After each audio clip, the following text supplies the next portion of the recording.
Imagine sitting down to a grand banquet in 11th century France. Roasted meats, sweetened pies, thick stews, and golden breads are spread across the table. Yet no one picks up a fork. Instead, guests eat with their hands, two-pronged knives, or tear food with chunks of bread. Forks in this world are foreign, suspicious, and even blasphemous. The fork, as we know it, has existed for millennia, but it was not a common dining tool until surprisingly recently. Its earliest forms emerged in ancient Persia and the Eastern Roman, Byzantine Empire, where small, two-pronged instruments were used for serving sticky or oily foods. By the 7th to 9th centuries, forks were used in aristocratic Byzantine households for both serving and eating. They were valued for handling fruits and sweets, and were often ornately designed from silver or gold. However, when forks traveled west into medieval Europe, they were met with ridicule and resistance. In 1004 CE, Byzantine princess Theodora Ducana married the Venetian doge's son and brought her fork set to Italy. The reaction was scandalized. Clergy denounced her habits as decadent and effeminate. St. Peter Damian, a Benedictine monk, even criticized her use of gold forks, declaring that God had already provided human beings with natural utensils, their fingers. After Theodora's death from illness, some claimed her vanity in using a fork was divine punishment. For centuries, forks remained marginal in Western Europe, associated with vanity, foreignness, or unnecessary luxury. Throughout the medieval period, only small pockets of Italian and Spanish nobility adopted them regularly. Elsewhere, they were reserved for serving, not eating. Diners continued to eat with knives, spoons, and fingers, often wiping their hands on tablecloths or bread. The turning point came in the Italian Renaissance, where forks gained favor in elite circles, especially among women, because they were seen as more hygienic and refined. By the 16th century, Italian etiquette books began to recommend their use. When Catherine de' Medici married King Henry II of France in 1533, she brought her fork etiquette with her, setting the stage for slow cultural change in France. It wasn't until the 17th and 18th centuries that forks gained widespread acceptance in England and Northern Europe. Early adopters were often mocked. Diarist Samuel Pepys noted in 1669 that he bought forks to follow Italian fashion, though it was still rare among his peers. Only with the Revolution, when cheap mass production of steel and silverware became possible, did the fork become a standard item on every European table. What was once denounced as foreign, effete, or sinful is now utterly ordinary. Today, the fork is so embedded in everyday life that it feels timeless. Yet, its history reminds us that even the simplest tools are shaped by centuries of religion, class, and transformation. By the 18th century, the fork had gradually shed much of its earlier controversy, but its spread was still uneven across Europe. In England, for example, the adoption of forks moved slowly compared to France and Italy. Many Englishmen still preferred using their fingers and knives well into the Georgian era, often considering forks to be a foppish affectation associated with continental habits. Travel diaries and etiquette manuals from the period often advised English travelers to adopt fork use abroad to avoid social embarrassment. But within Britain, table manners remained more conservative. At the same time, changes in table design contributed to the fork's normalization. With the emergence of porcelain plates and table linens in the 18th century, eating with fingers was no longer practical or desirable. Using forks helped prevent staining and reduce the mess associated with shared dishes. The evolving material culture of dining, new tableware, flatware, and furniture reshaped social behavior around food. In the 19th century, forks became democratized through mass production.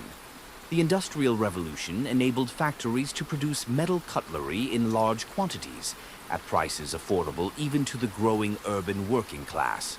Companies like Sheffield and Solingen became global centers for cutlery manufacture. By the mid-1800s, a typical table setting in Europe or North America included a fork, knife, and spoon. Specialized forks, salad forks, dessert forks, oyster forks began to appear, signaling the transformation of cutlery from functional tools to coded symbols of etiquette and class. Outside of Europe, the fork's global spread followed colonial and commercial pathways, though it was not universally adopted. In East Asia, for instance, chopsticks remained dominant in China, Japan, and Korea, where they had been in use since the Han Dynasty. Forks were sometimes introduced in diplomatic or westernized settings, especially during the Meiji period in Japan or during European colonial rule in Southeast Asia, but they rarely displaced indigenous utensils.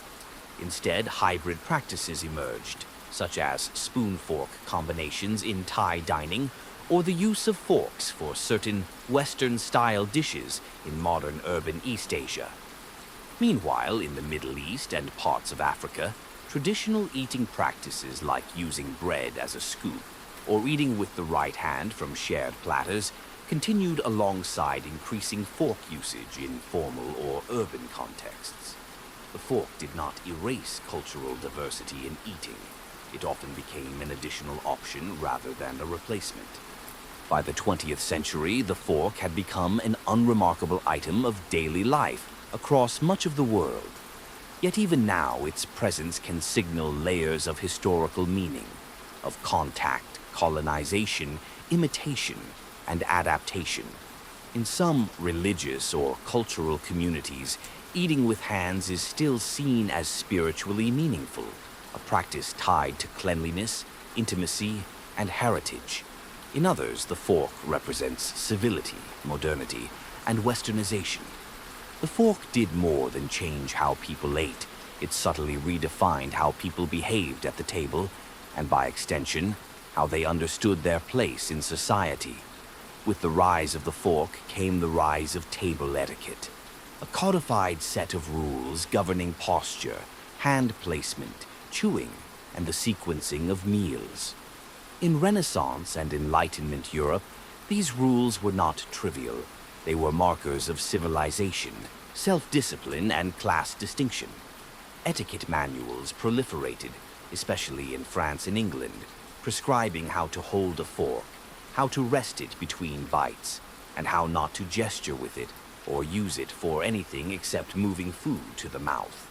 These seemingly minor rules mirrored broader ideals about controlling the body, part of what sociologist Norbert Elias called the civilizing process. Forks helped to discipline the body and separate the refined from the vulgar, the upper class from the lower. By the 19th century, forks had developed into highly specialized instruments. The upper classes often dined with an arsenal of forks: salad forks, fish forks, dessert forks, oyster forks, pastry forks, each with a specific function and form. Using them correctly became part of social performance. A misplaced fork or improper grip could be interpreted as a sign of poor upbringing or ignorance of elite norms. The fork, once feared as a foreign threat to tradition, had become a quiet gatekeeper of modern manners. This social signaling extended beyond Europe. In colonial contexts, the fork was not only a utensil, it was also a symbol of Western modernity and civilized behavior. Colonial administrators and missionaries often introduced European dining customs as part of broader efforts to reshape indigenous societies. In British India, elite families adopted fork use to demonstrate sophistication and political alignment with colonial authority.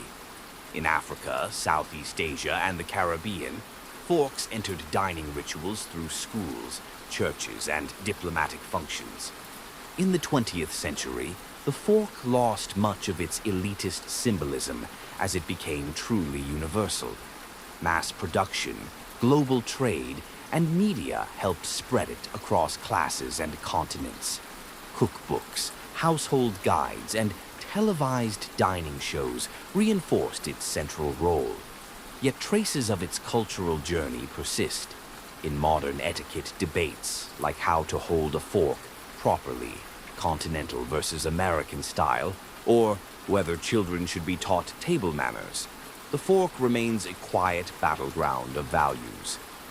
Even today, the act of using a fork is never entirely neutral. In upscale restaurants, forks are polished and placed with exacting care. In food courts, plastic forks symbolize convenience and disposability. In popular culture, forks appear in comedy, anxiety, think first date dinners, or even rebellion. Eating pizza with a fork is still controversial in some circles.